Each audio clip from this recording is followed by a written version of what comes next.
इस समय रमजान का महीना चल रहा है, रोजा अफ्तार के भी कार्यक्रम रहे होंगे। कहीं भी कोई तू मैं नहीं हुई, दंगे फसाद की बात तो दूर है। ये उत्तर प्रदेश की विकास की नई सोच को प्रदर्शित कर रहा है। लखनऊ में सिया सुन्नी विवाद होता था, एक समय में भीषण दंगे होते थे, समस्या का समाधान कर दिया। आज दंगा नहीं है, वो अलग विषय, हमें कार्य करने का अवसर मिला। आज उत्तर प्रदेश से ही दंगे समाप्त हो गए हैं। लेकिन लखनऊ में जो तनाव था, उस तनाव को टंडन जी ने बड़ी सूझबूझ के साथ समाधान किया। देखिए, तनाव किसी समस्या का समाधान नहीं हो सकता, विवाद किसी समस्या का समाधान नहीं हो सकता। संवाद समस्या का समाधान होता है, एक सकारात्मक ऊर्जा का संचार करता है। हमें सकारात्मक सोच के साथ आगे बढ़ करके ही हम जीवन में एक नई उम्मीद के साथ आगे बढ़ सकते हैं, लोगों के जीवन में परिवर्तन ला सकते हैं, अनेक लोगों को एक नई राह दिखा सकते हैं। और नहीं तो दंगे होते थे। अभी परसों रामनवमी की तिथि थी, 25 करोड़ की आबादी यूपी में रहती है। 800 स्थानों पर रामनवमी के शोभा यात्रा थी, जुलूस भी थे। और साथ साथ इस समय रमजान का महीना चल रहा है, रोजा अफ्तार के भी कार्यक्रम रहे होंगे। कहीं भी कोई तू मैं नहीं हुई, दंगे फसाद की बात तो दूर है। ये उत्तर प्रदेश की विकास की नई सोच को प्रदर्शित कर रहा है कि अब दंगा फसाद के लिए कोई जगह नहीं, अराजकता के लिए, गुंडागिर्दी के लिए, अफवाह के लिए कोई जगह नहीं है। उत्तर प्रदेश ने रामनवमी के अवसर पर, मर्यादा पुरुषोत्तम भगवान श्री राम की पावन जयंती के अवसर पर यह साबित किया है। देश के अंदर अलग अलग जगहों पर हुए, वहां पर सरकारें अपने अनुरूप उपद्रवियों के खिलाफ कार्रवाई भी कर रही है, और कठोरतापूर्वक कार्रवाई भी होनी चाहिए उपद्रवियों के प्रति, जो एक सामान्य नागरिक के जीने के सामान्य जीवन को भी उसमें खलल डालने का कार्य करते हैं, अराजकता पैदा करते हैं, राह चलते हुए लोगों पर हमला करते हैं, गुंडागिर्दी करते हैं, व्यापारियों को लूटपाट करते हैं, बहन बेटियों की सुरक्षा के सामने खतरा पैदा करते हैं। कठोरतापूर्वक ऐसे तत्वों से निपटने की आवश्यकता है। उनके लिए कानून पूरी मजबूती के साथ लागू किया जाना चाहिए।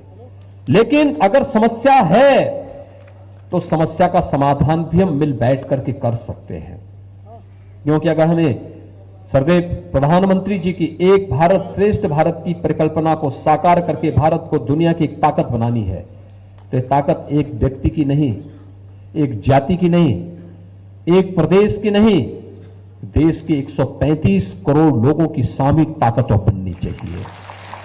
और 135 करोड़ की ताकत जब प्रधानमंत्री मोदी जी के साथ खड़ी होती है, तो आज आप देखते होंगे रूस और यूक्रेन के इस युद्ध में भी लोग आशा भरी निगाह से किसी एक देश को देख रहे हैं और किसी एक नेता को देख रहे हैं। तो भारत देश है और नेता के रूप में प्रधानमंत्री मोदी जी, एक विश्वास है, लोगों के मन में एक विश्वास है कि मोदी जी इसका समाधान निकालेंगे, भारत इसका समाधान निकालेगा।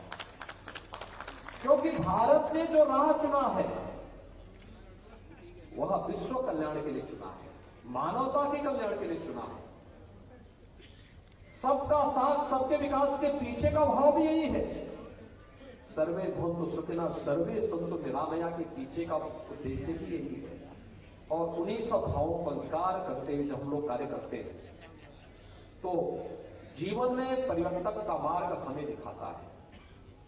और भाइयों बहनों, श्री लालजी टंडन जी का व्यक्तित्व इन सभी सकारात्मक राहों को आगे बढ़ाने का एक माध्यम था। और यही कारण था, लखनऊ में बीजेपी के नेता थे, बीजेपी का हर कार्यकर्ताओं पर गौरव की अनुभूति करता था। बाबूजी के नाम पर किसी की कहीं सुनवाई नहीं होती थी तो बाबूजी उसके लिए उपलब्ध थे। लेकिन केवल भारतीय जनता पार्टी ही नहीं, अन्य दल और अन्य समुदाय के लोग भी उनके पास जाते थे। हर व्यक्ति उनके पास जाता था, अपनी बात को रख सकता था, अपनी बात को वहां पर उनके माध्यम से एक समस्या का समाधान का मार्ग निकालने का प्रयास करता था। व विश्वास का प्रतीक हम सब भी बन सके, ये हमारा प्रयास होना चाहिए। मैं धन्यवाद दूंगा श्री आशुतोष टंडन जी को, जिन्होंने सदैव बाबूजी की इस स्मृति को जीवंत बनाए रखने के लिए इस फाउंडेशन की स्थापना की और फाउंडेशन के साथ लखनऊ की तमाम विभूतियों को जोड़ करके फिर फाउंडेशन अलग अलग क्षेत्र से जुड़े हुए लोगों को भी सम्मानित करने का कार्य कर रहा है। आज यहां पर ऐसी विभूतियों को और ऐसी संस्थाओं को सम्मानित करने का कार्य किया है। सचमुच स्वर्गीय बाबूजी की भावनाओं के रूप एक सम्मान संस्था को दिया जा रहा है और इससे दोनों का सम्मान बढ़ेगा। संस्था का भी टंडन जी की स्मृतियों को और जीवंत बनाए रखने में इससे मदद मिलेगी। लोग एक लंबे समय तक इस प्रकार के कार्यक्रमों के साथ जुड़ करके अपने कार्यों में और भी अच्छा करने का प्रयास करेंगे। मैं एक बार फिर से सदैव टंडन जी को उनकी पावन जन्म जयंती पर विनम्र श्रद्धांजलि अर्पित करता हूं। जिन महानुभावों का जहां पे सम्मान हुआ है, उन सभी महानुभावों को हृदय से बधाई देता हूं, उनका अभिनंदन करता हूं। जिन संस्थाओं का यहाँ सम्मान किया गया, हम सभी हृदय से बधाई देता हूं, समय देता हूं। धन्यवाद। जय हिंद।